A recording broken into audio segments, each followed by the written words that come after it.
खुशबू से, अपनी मिठास से हर एक को रिझाते हैं, हर एक को अपनी तरफ खींच लाते हैं। और इसी बहार को और पुरबहार बनाने के लिए आज ये स्कीम यहाँ लॉन्च की जा रही है, जो कि मार्केट इंटरवेंशन स्कीम है।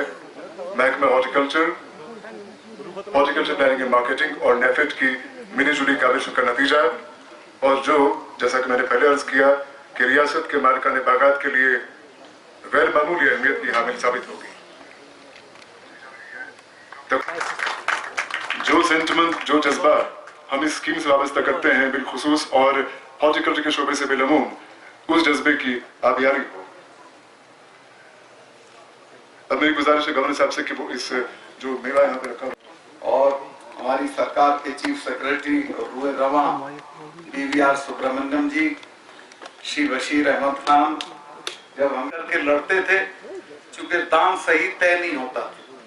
जो प्राइस कमीशन है, एग्रीकल्चर प्राइस कमीशन, उसका दाम तय करने का तरीका बिल्कुल गलत है। अब ठीक किया है मोदी जी ने, वरना 3 साल पुराना खर्चा किसान का निकालते हैं, यूनिवर्सिटी से उसका वो ले लेते हैं आंकड़ा और उसको औने पौने दाम तय कर देते हैं। कभी भी किसान को आजादी के बाद, जब से ये 14 वाली सरकार नहीं बनी थी, कभी भी सही दाम मिलता नहीं था। और फसल जब वो बेचता है, उस वक्त की आप साइकी देखिए, उसके बुजुर्ग का इलाज, उसके बेटे का दाखला, उसकी बच्ची की सगाई और शादी, ये सारी इस चीज पे अटकी रहती है कि जब फसल आएगी तब ये सारे काम होंगे।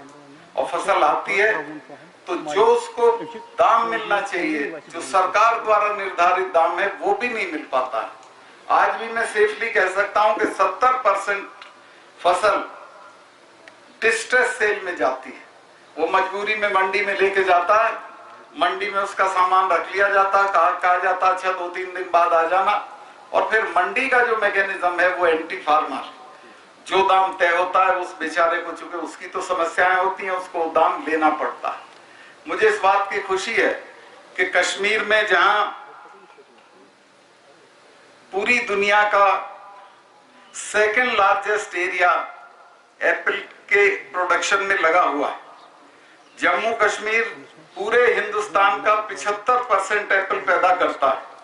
हमारी पैदावार है लगभग 20 लाख मेट्रिक टन, और लगभग ये बिजनेस 8,000 करोड़ रुपए का है। लेकिन इसको कोई सिक्योरिटी नहीं थी, दाम इसका घटेगा, बढ़ेगा, मिलेगा, नहीं मिलेगा। और खास तौर से सी ग्रेड एप्पल जो है वो तो मिट्टी के दाम जाता था। मैं इस बात के लिए बधाई देना चाहता हूं मिनिस्टर साहब को कि उन्होंने हम लोगों के कहते ही फौरन उन्होंने इस मैकेनिज्म को तेज किया, और 2 हफ्ते से भी कम टाइम में सारा सिस्टम खड़ा हो गया और कायदे कानून तय हो गए कि किस तरह से हम इनको दाम देंगे। ये जो सी ग्रेड एप्पल है, ये करीब 40% है टोटल प्रोडक्शन का, लगभग 8 लाख टन होता है, और ये 3 से 7 रुपए के बीच में बेचा जाता है। अब जो खरीदा जाएगा, इसको बढ़ा के 1.5 गुना, 2 गुना, 3 गुना पे खरीदा जाएगा, और असली चीज ये पैसा जाएगा किसान की जेब में। जो बाकी ग्रेडिंग है वो लगभग 8 लाख टन है, उसको भी मिनिमम एडिशनल जो इनकम होगी किसानों को, उसमें लगभग 800 करोड़ की होगी। तो कुल मिला के किसानों की जेब में, और सीधे, ये नहीं किसी बिचौलिए के जरिए जाएगा। 7 लाख फार्मर फैमिलीज को ये स्कीम टच करेगी, 35 लाख लोगों को छुएगी, और ये 50% of total population of Kashmir के साथ इसका रिश्ता होगा। तो ये बहुत बेहतरीन किस्म है। तो फिर आप बहुत दिन तक बाहर नहीं रहेंगे। आखिरी बात मैं आपको ये कहना चाहता हूं, चीफ सेक्रेटरी साहब, मैं जब कॉलेज में पढ़ता था तो मैं हॉस्टल में रहता था। हॉस्टल से हम खाना खाने निकलते थे 4-6 लड़के, और टहलने निकल जाते थे। तो रास्ते में कब्रिस्तान पड़ता था, उस कब्रिस्तान में एक इमली का पेड़ था और उसके नीचे एक चबूतरा था। वहां एक कव्वाली गाया करता था, हम खड़े होते थे, उसकी कव्वाली सुनते थे, और उसकी कव्वाली का एक शेर मुझे लगता था कि हिंदुस्तान के किसानों के लिए है। देश के जो किसान हैं, इनको ये भी पता नहीं है कि ये रोज गरीब हो रहे हैं। ये जितनी चीजें बाजार से खरीदते हैं उनके दाम कोई और तय करता है, और जो चीजें ये बेचते हैं उस पे इसका कोई कंट्रोल नहीं होता।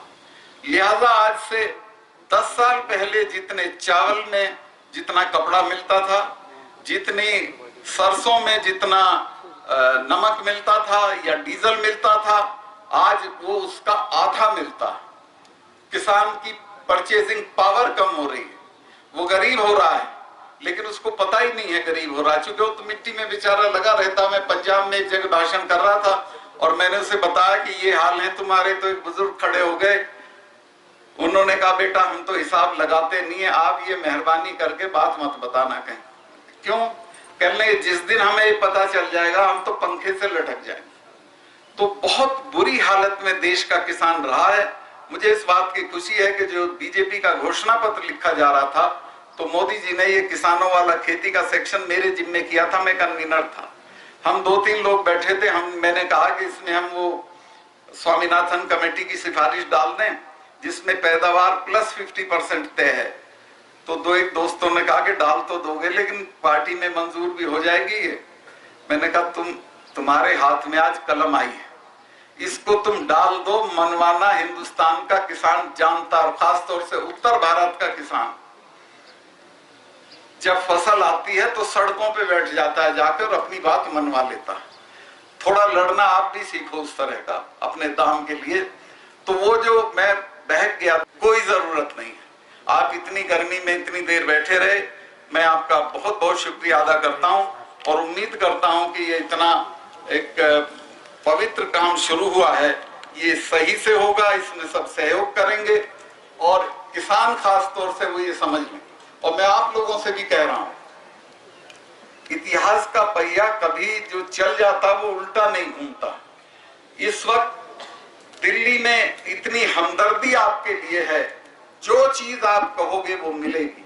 हमको मांगने और लेने की आदत डालना पड़ेगी। सब मुल्क तुम्हारा है, सब कुछ आपको मिलेगा, कोई चिंता करने की जरूरत नहीं है। बहुत बहुत धन्यवाद। Malik honourable governor J&K state, जिन्होंने अपना कीमती वक्त निकालकर इस फंक्शन को रौनक बख्शी, और जो हमारे ऑनरेबल एडवाइजर साहब हैं जनाब विजय कुमार साहब, जनाब फारूक खान साहब, जनाब के शर्मा साहब, वर्दी चीफ सेक्रेटरी जनाब सुब्रमण्यम साहब, ड्यूकाम साहब, एडिशनल MD NAFED, और यहाँ डिस्ट्रिक्ट और डिपार्टमेंट के और मीडिया से जुड़े हुए लोग और ग्रोवर भाई जो यहाँ किसान भाई आए हैं, उन सब का तहे दिल में शुक्रिया अदा कर रहा हूँ कि वो काफ़ी दूर दराज इलाकों से आए और इस फंक्शन को रौनक बख्शी। इन्होंने भी अपना यहाँ टाइम दिया हमारे साथ। तो 2 बातें मैं बताऊंगा कि जब से मैं यहाँ डिपार्टमेंट में आया, मैं लोगों से, किसानों के साथ जुड़ा रहा, through print media, through electronic media, या थ्रू हमारे अवेयरनेस कैंप जो बैक टू विलेज था, या दूसरे जो हमारे अवेयरनेस कैंप थे, एक्सपोजर विजिट जो किसानों के थे, हर एक साथ में मैं पेश रहा। और मैंने हमेशा यही कहा है ग्रोवर से कि अगर उसकी कोई भी समस्या है, कोई भी प्रॉब्लम हो, चाहे हड़ताल में भी हमारा अफसर वहाँ अवेलेबल रहेगा। जो भी समस्या है उसके लिए हमारे डिस्ट्रिक्ट अफसर, हमारे जोनल अफसर अवेलेबल रहेंगे। कभी भी किसी को कोई परेशानी नहीं है। अगर कोई दिक्कत है तो वो अपने डिप्टी कमिश्नर से रब्ता कायम करे, वो अपने डिस्ट्रिक्ट के हार्टिकल्चर अफसर से कायम करे। अगर वहाँ सुनवाई नहीं होती, यहाँ पर आए, हमारे दरवाजे खुले हैं, काम शुरू हो गया है, मंडियों का काम 4 जगह शुरू हो गया है, वहाँ पर हमें तालमेल से काम करने की जरूरत है। बाकी शुक्रिया।